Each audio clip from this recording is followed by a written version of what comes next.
I'm making a little outdoor video today.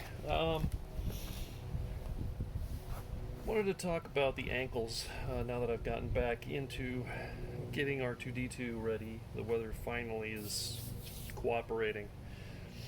I'm trying to pick up where I left off last year, and I'm finding some mistakes I made along the way, including the ankles. I thought I was just about ready to do final sanding and paint on them.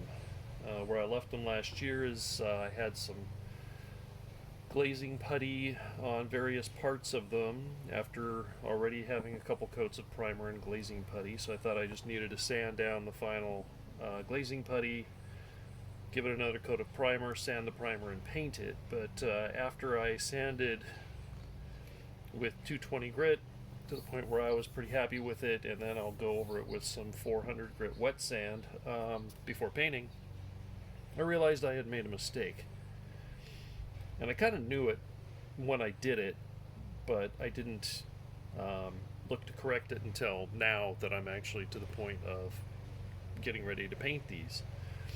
So this is the right and left foot ankle piece. And the problem I'm having is mainly here, although also on the side here. And that is that when I primed these, I primed the entire thing. And these pieces, once finished, they're obviously just off the printer. They haven't been sanded or filled or painted. They need to be glued onto the ankle. For some reason, I thought that they get bolted on, and the center ankle has two of these cylinders that do get bolted onto it, but the left and right ankles, these get glued. And you can see on this one, each one of these has two tabs on the bottom, and they go into two matching holes on the ankle. So Jason Carlton has a really good video on how these are kind of interlocked. This piece is rounded to match the cylinder, this piece is rounded to match the cylinder, so they kind of all interlock a bit, so you kind of have to wiggle them a bit to get them to come off. But here you can see that I actually didn't cover any of the holes, any of the surface area that these pieces are going to be glued to. So what I'm left, even if on these pieces I'll remember to tape off the bottom and not paint the bottom, I'd still be gluing non-painted plastic to painted, and that's not ideal. So I had to figure out a solution for that. So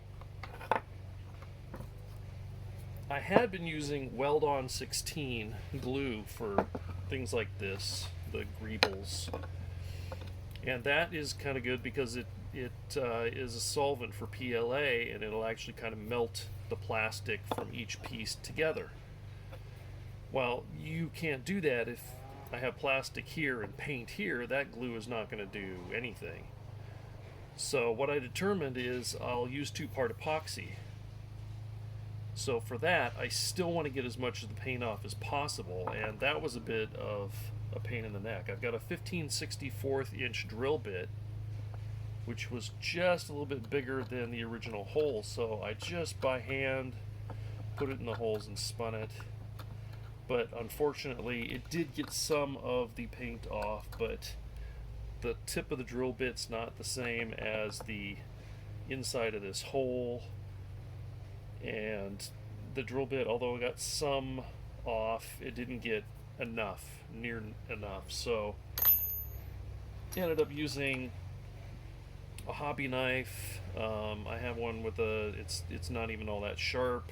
It's got a broken tip on it, and I kind of used both the sharp side and even the dull side to scrape around in circles and get as much of the paint off as possible, and also used the tip backwards, so not the sharp side but the wider back side, to go into the layer lines and flick out as much primer as I could.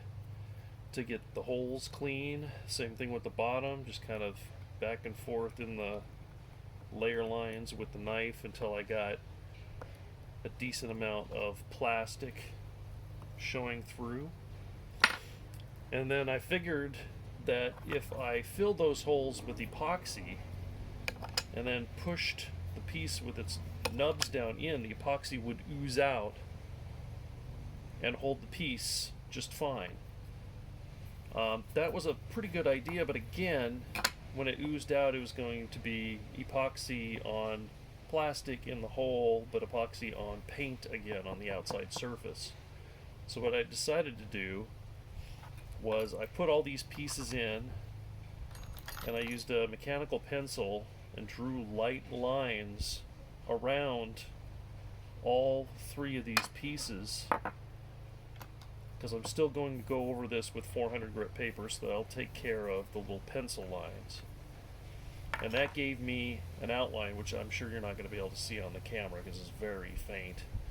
That gave me an outline of where these pieces are going to be, so that I know if I scrape away plastic down to the plastic inside of those lines, once this is painted and these pieces are on, you're not going to see any of that.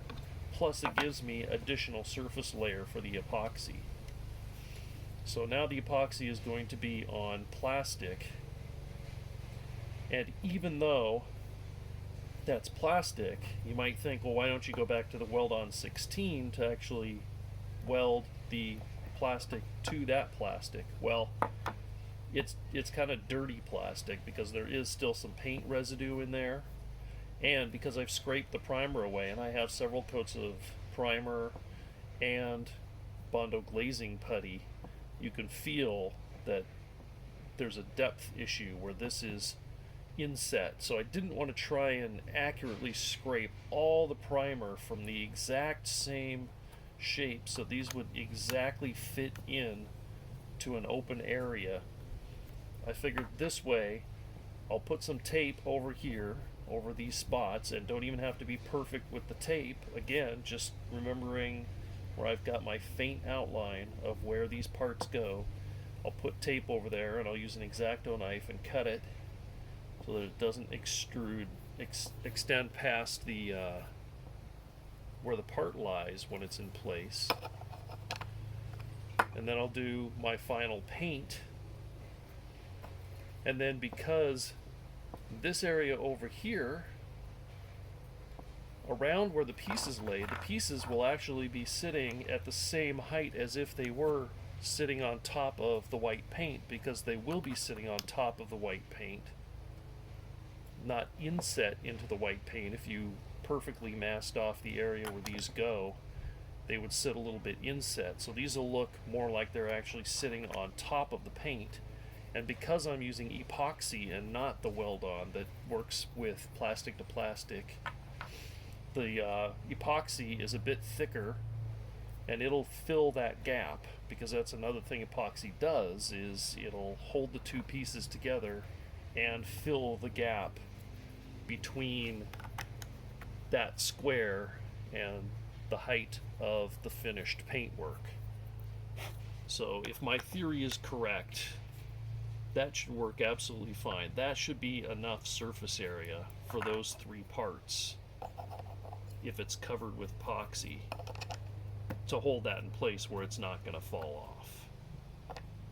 So that's my theory with what I've done there to try and correct my mistake that I was just too lazy to deal with as I was priming it. I was just at that stage where I was priming these and working on them. I was just trying to get these done by the end of the year last year so that I could get R2 on his feet, but that didn't happen. So the other thing that's the same exact issue is on the side here. You've got this little greeble, which I think this is the one from the... Oh, I might not have printed enough of these.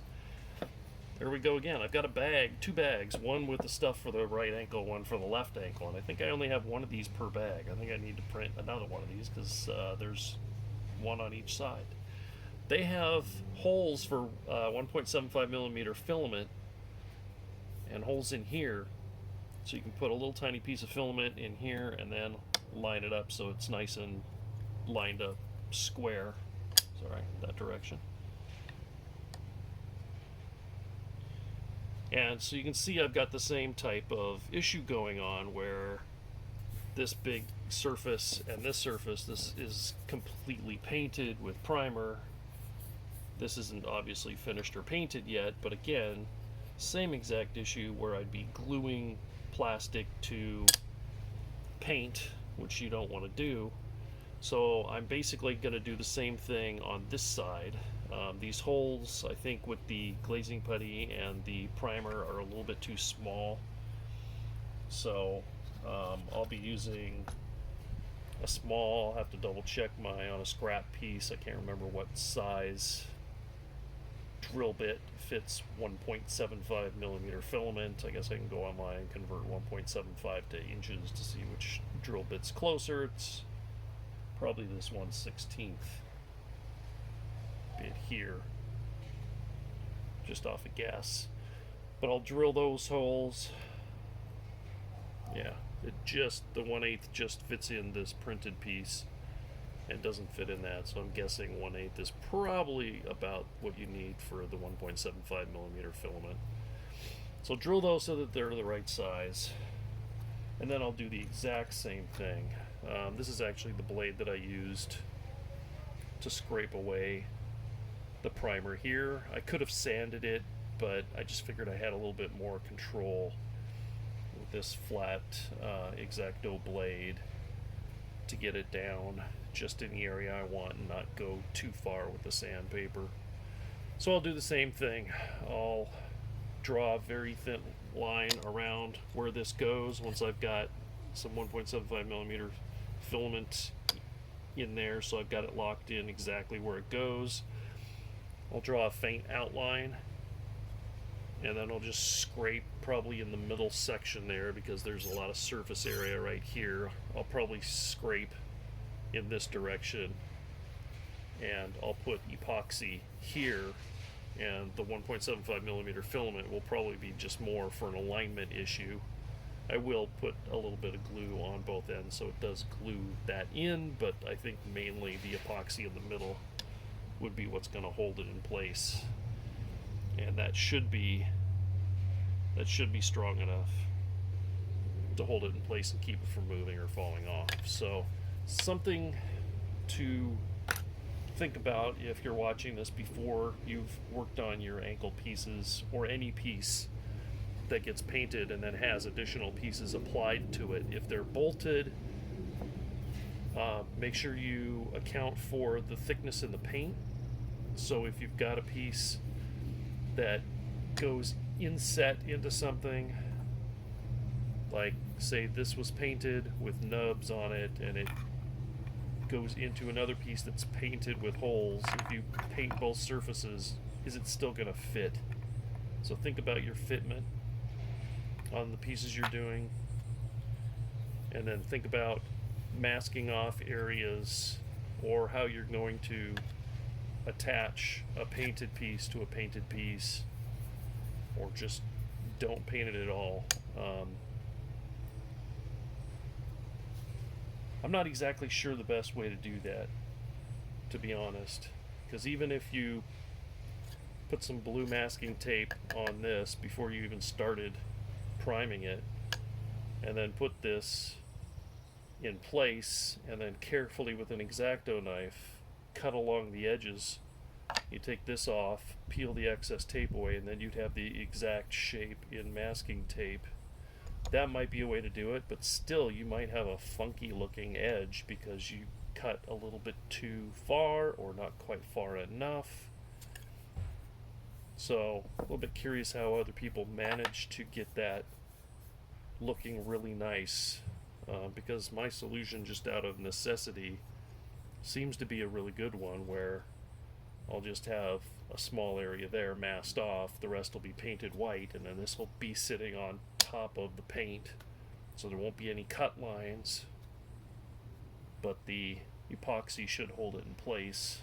and it won't look like it's sitting inside of a recessed cutout so that you could use plastic to plastic glue. So, I'm not sure how other folks are doing that, but I like my solution. I think it's going to work just fine. I think the epoxy won't have any problem holding these pieces in place. I mean, even still that I've scraped away at the circles to get all the paint and everything out, the parts, the tolerance is really good, and it still kind of just it sits in there by itself without any glue. So I think, like I said, if I'm putting epoxy in those holes and along that whole area, that's going to be just absolutely fine. But something for people to think about when they get to the point where they are prepping and painting is don't just have the end goal in sight of you want to get it all, beautiful, nice, smooth white. Realize that you might have something else that goes onto the white, and you're going to have to figure out a decent way of gluing it there where it has good holding power. So if you're running your droid around and it's bumpy ground, the parts aren't going to start falling off because you don't have good glue adhesion between paint and glue.